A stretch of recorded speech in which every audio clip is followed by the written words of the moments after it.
Avatar adalah salah satu kartun favorit gue. Dulu pas gue kecil, gue nonton Avatar cuma, wow, lihat keren ada orang bisa ngendalin batu, ngembus angin, keluarin api, sama nyemprotin air. Tapi sekarang gue nonton Avatar, gue tahu ternyata Avatar itu menceritakan tentang jati diri kita, toleransi terhadap orang lain, tentang cinta. Dan yang mau gue bahas di sini, cara jadi cowok. That's right, dan gue menemukan itu di karakter Uncle Iroh. Memang Uncle Iroh nggak kelihatan seperti cowok maskulin tradisional. Dia nggak keker, nggak kelihatan macho, dan bahkan kelihatan kayak badut malah. Tapi Uncle Iroh lebih dari itu. Bahkan gue bisa bilang Uncle Iroh adalah puncak dari maskulinitas cowok. Makanya di video ini gue akan bahas pelajaran-pelajaran Uncle Iroh, cara hidup Uncle Iroh, dan maskulinitas yang sehat tuh kayak gimana sih. Tonton video ini sampai habis ya. Halo guys, nama gue Ada Suara. Pada channel ini gue mengeksplor dan mendokumentasi hal-hal yang menarik yang gue temukan di buku, video, dan lain-lain dengan harapan membantu kalian menjalani hidup yang produktif dan yang lebih baik. Gue sekarang lagi berusaha untuk buat 1-2 video setiap minggunya, jadi kalau kalian nggak mau ketinggalan, jangan lupa like dan subscribe. Oke, balik ke topik. Kenapa sih gue buat video ini? Bukannya maskulinitas tuh simple ya, jadi cowok berotot, ganteng, dan punya duit banyak sampai beli Bugatti. Well, mungkin dulu gue umur 14 tahun bakal mikir kayak gitu. Tapi akhir-akhir ini setelah kedatangan influencer-influencer maskulinitas seperti mungkin kalian kenal Andrew Tate, Smiko, dan lain-lain, dan melihat gaya hidup mereka dan cara mereka berbicara, gue nggak yakin ini maskulinitas yang baik atau yang sehat. Memang mungkin beberapa advice mereka ya gue setuju lah, oke, nge-gym, cari duit, jadi orang bertanggung jawab, and it's all good.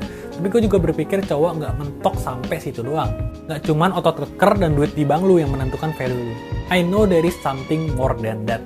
Di sisi lain, gue juga lihat banyak peperangan antara maskulinitas dan feminisme. Yang gue rasa why banget gitu loh. Look, gue nggak mau debat ya siapa yang benar dan siapa yang salah. Dan gender mana yang lebih susah untuk dijalankan. That shit is cringe. Debatin itu tuh kayak bubur diaduk atau enggak. Kayak nggak bakal selesai gitu, mau gimana pun juga. Daripada debat ya, lebih baik kita acknowledge keduanya sama-sama punya masalah. Dan kita seharusnya kerjasama gitu meringankan beban satu sama lain. Ya karena hidup mau jadi apapun di dunia ini, pasti ada kesulitan. Mau lebih sulit yang mana? Gak usah dibahas. Di akhir hari kita dibuat untuk melengkapi satu sama lain. And we love each other, yes? Anjir, jadiin gue presiden sekarang, jangan. Anyways, dalam perjalanan gue mencari maskulinitas yang sehat, disitulah gue nemuin Uncle Iroh saat gue rewatch Avatar The Last Airbender. Itu dulu waktu COVID kan, dan entah kenapa kartun ini kembali booming, dan akhirnya gue rewatch Avatar, dan lucunya gue ngerasa Avatar yang dulu, yang gue nonton pas gue SD, dan Avatar sekarang itu Avatar yang beda banget. Buat kalian yang belum nonton, coba nonton sekarang lah. Paling masih ada di Netflix, coba cek aja. Karena ceritanya itu ternyata deep, karakternya juga relatable, fiction-nya juga tuh keren. Ini tuh kartun buat anak-anak, tapi pesannya tuh buat orang-orang dewasa. Oke, kembali ke Uncle Iroh. Singkat cerita, Uncle Iroh adalah anak pertama dari Fire Lord Azulon. Uncle Iroh dulu juga adalah bagian dari Fire Nation, yang bertujuan buat menguasai dunia. Dan sebagai anak pertama dari Raja Api, tentunya dia akan menjadi raja. Tapi ia menolak itu semua, karena dulu saat Uncle Iroh ditugasin buat naklukin Ba Sing Se, ibu kota dari kerajaan tanah, tapi saat ia hampir mendapatkan Ba Sing Se, anaknya Luten meninggal dunia. Hal tersebut membuat Iroh tidak melanjutkan penaklukan Ba Sing Se. Dan di situ juga Iroh memulai perjalanan dia untuk jadi orang lebih baik. Dan dia juga sadar ada yang lebih penting di hidup selain kekuatan dan ketenaran. Sebagai cowok, buat gue sering banget ada kejadian di mana gue pikir kalau gue nggak boleh kelihatan lemah. Nggak boleh membuat kesalahan, nggak boleh kelihatan takut, nggak boleh gagal. Dan banyak hal ini kadang ngancurin kita. Gue ada cerita lucu sih tentang ini. Dulu gue sempet kayak ke Dufan gitulah sama teman-teman. Dan waktu itu ada temen cewek gue waktu ngantri masuk ke atraksi yang mirip kayak Histeria lah. Dia kayak takut banget sepanjang ngantri. Ngoceh kayak takut banget, dan sementara gue ngomong, udah santai aja, gak bakal mati kok. Padahal gue waktu itu mungkin lebih takut dari dia. Tapi karena gue merasa gue cowok, gue gak boleh takut. Dan ya udah diem-diem aja, so cool gitu. Jujurnya kalau gue gak insecure, mungkin gue bisa ngomong, ya gue takut tapi gak apa-apa, kita hadapin bersama. Mungkin kata-kata seperti itu bisa nenangin temen gue daripada gue sok-sok berani gitu. Sama halnya seperti Zuko, keponakan Iroh. Zuko adalah orang dengan pride yang berlebih. Dia pikir dia cuma akan diterima jika dia dapat avatar. Dan dia ngerasa dia nggak akan diterima oleh ayahnya jika dia gagal. Tahu nggak, Zuko tuh sebenarnya anak yang baik. Dia diusir dari Fire Nation karena waktu itu nantang jenderal yang mau ngorbanin tentara Fire Nation. Tapi karena itu dia jadi harus lawan bapaknya di Agni Kai. Itu kayak semacam duel lah. Siapa sih di sini yang nggak pernah ngerasa kayak Zuko? Kayaknya hampir semua orang pernah sih. Ngerasa dirinya kurang baik buat orang sekitarnya, ngerasa bahwa cuma saat dia sukses dia pantas buat disayang, dan saat kita gagal mendapatkan itu semua, kita juga gagal menjadi cowok. Dalam menghadapi ini, Uncle Iroh pernah bilang, "Pride is not the opposite of shame, but its source." atau pride bukan kebalikan dari rasa malu, tapi itulah sumbernya. Dan ia lanjut, true humility is the antidote of shame. Mengetahui batasan lu sebagai manusia dan mengakui kelemahan lu dan terbuka ke orang lain, itu bukanlah kelemahan.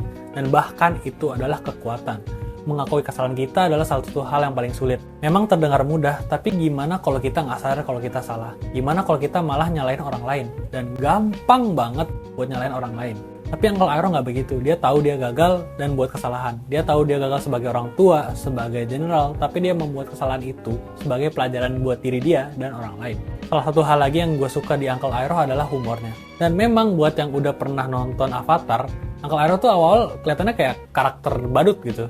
Tapi yang gue suka dari humor Iroh tuh humornya nggak pernah tentang orang lain, tapi kebanyakan tentang dirinya sendiri. Atau humor bapak-bapak yang receh gitu. Kadang gue tuh suka lihat humor self-deprecation gitu, atau humor tentang diri sendiri. Karena itu menunjukkan bahwa satu, lu orang humoris, dan dua, lu orang yang humble, dan orang yang cukup kuat untuk nggak insecure tentang kekurangan lu. Dan suatu orang yang bisa belajar dan menertawakan kesalahan mereka yang lalu. Kadang gue bingung cara jadi cowok tuh gimana. Di satu sisi, ada banyak orang yang bilang, lu harus lebih maskulin.